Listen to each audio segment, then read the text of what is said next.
Puji Tuhan. Terima kasih buat kesempatannya. Perkenalkan, saya Jeff Karo-Karo. Saya jemaat baru di sini, baru pindah tahun pertengahan 2020 jadi jemaat Anugerah Bekasi. Di sini saya ingin menyaksikan kemurahan Tuhan sepanjang tahun 2022. Dimana kalau kita seorang pelajar atau mahasiswa ingin naik tingkat itu, kalau tidak lulus, nah ada namanya remedial. Mungkin di sini keluarga kecil kami mengalami remedial kasih karunia Tuhan. Di mana Bapak Ibu, mungkin Bapak Ibu tahu pada tanggal 5 Januari tahun 2022 anak kedua kami dipanggil oleh Tuhan. Sebagai pasangan muda, kehadiran seorang anak itu sangat didamba-dambakan. Apalagi anak ini sudah cukup lama kami nanti-nantikan karena jaraknya sudah hampir 4 tahun dengan anak pertama kami. Anak pertama saya tadi yang ikut bareng saya. Jadi kalau di flashback sebentar, kejadian itu sangat cepat. Dan kita sebagai keluarga muda tidak tahu apa yang ada rencana Tuhan dalam hidup kita. Karena sepanjang dalam kandungan anak itu baik-baik saja. Kita rutin kontrol tiap bulan ke klinik maupun ke rumah sakit, tidak ada masalah. Tapi pada awal Desember tahun 2021 istri saya terjadi pendarahan yang besar, pendarahan hebat, dan kita bawa ke Rumah Sakit Hermina Bekasi. Ternyata kita diizinkan Tuhan, istri saya mengalami yang namanya PPT. Kalau istilah dokter itu placenta previa total. Istilah awamnya ari-ari ada di bawah menghalangi jalan lahir bayi. Dan setelah dirawat 3 hari boleh pulang, tapi dengan syarat bed rest atau istirahat total di tempat tidur, tidak boleh bergerak. Dan dokter memperingatkan ini akan PPT ini seperti bom atom, dapat meledak kapan saja. Dan atas izin Tuhan pada tanggal 22 Desember 2021 anak saya lahir dengan prematur 29 minggu. Di situ sebagai manusia kami sangat berat, kami sangat sedih karena kami perantau ke sini tanpa ada keluarga, kami tidak tahu, dan kami serahkan semua ke dalam tangan Tuhan. Saya hanya melihat anak itu, mata anak itu hanya 2 menit, sedangkan istri saya tidak melihat, yaitu pada saat dia dipindahkan dari ruang operasi ke NICU. Sampai di NICU, pasang alat semua, pasang selang, suntik di mana-mana. Saya sebenarnya kasihan. Semenjak itu saya tidak pernah melihat mata anak itu, dia tertutup, tapi air matanya selalu keluar. Sebenarnya dalam hati saya pengen bilang sama Tuhan, kalau bisa tukar, jangan anak itu yang mengalami itu, biar saya. Mungkin itulah perasaan orang tua kalau memiliki anak.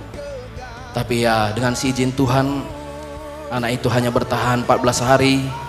Pada tanggal 5 Januari pagi dokter sudah menelpon kami dini hari. Dan ketika kami bangun, saya lihat dan saya terkejut bahwa rumah sakit sudah menelpon berkali-kali. Dan kita datang ke rumah sakit, dokter menjelaskan bahwa anak saya kritis dan hanya mujizat Tuhan lah yang dapat menyembuhkannya. Di situ kita bingung, tidak tahu berkata apa-apa. Saya menghubungi keluarga orang tua di kampung, tepatnya di Tanah Karo, karena itu situasi COVID tidak memungkinkan kalau orang tua datang ke sini. Akhirnya saya nelpon, pertama saya nelpon Tante Elin, karena itu guru sekolah minggu dari anak saya minta nomor Om Nathan, sehingga berkonsultasi dengan Om Nathan kalau bisa anak ini, kalau memang dipanggil Tuhan segera dimakamkan. Tapi Om Nathan tidak setuju, kita harus buat ibadah. Dan di situ saya rasakan kasih Tuhan. Tuhan izinkan ini ada terjadi bagi kami untuk membuat kami kuat. Setelah kejadian itu Bapak Ibu, banyak keluarga yang datang, banyak teman-teman saya yang dari perantauan menyempatkan diri datang. Padahal kita pindah pertengahan tahun 2020 ke Bekasi ini ngambil kredit rumah yang cukup sederhana. Tetapi justru yang sederhana itulah teman-teman datang semua berkunjung untuk menguatkan kami. Khususnya juga dengan jemaat di GPD Anugerah ini, kami merasakan banyak keluarga-keluarga kami yang baru di sini. Kami memang kehilangan 1 orang, tapi hampir beratus-ratus orang datang menjadi keluarga baru kami di sini. Itu kami rasakan berkat Tuhan. Dan semenjak kejadian itu, sebenarnya kami tiap malam menangis sama istri. Tuhan, kuatkan kami. Kami memang masih bertanya apa pertanyaan-pertanyaan yang mungkin secara manusia orang bertanya mengapa ini terjadi pada kami. Tapi Tuhan izinkan, karena semenjak saat itu Bapak Ibu, ada teman kami juga keluarga muda yang mengalami hal yang sama. Ada 2 orang teman kami juga yang kehilangan anaknya.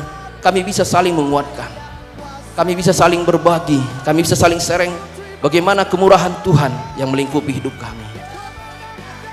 Dan di mana remedialnya Bapak Ibu?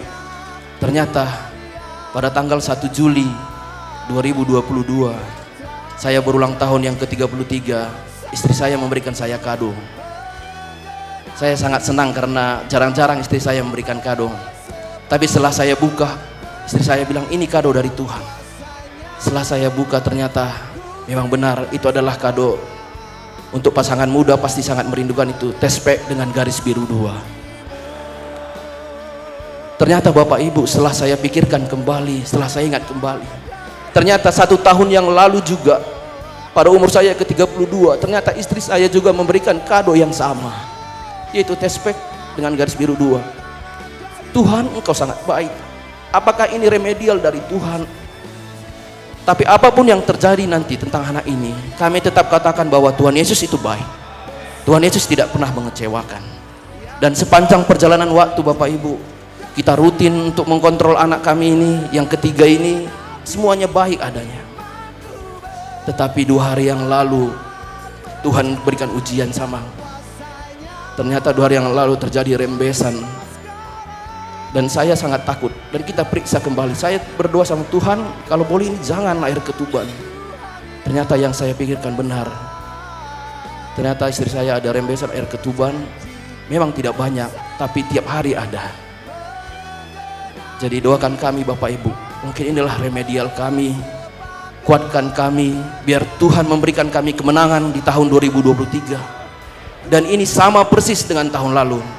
Dokter mengatakan bahwa kelahirannya ini adalah awal Maret.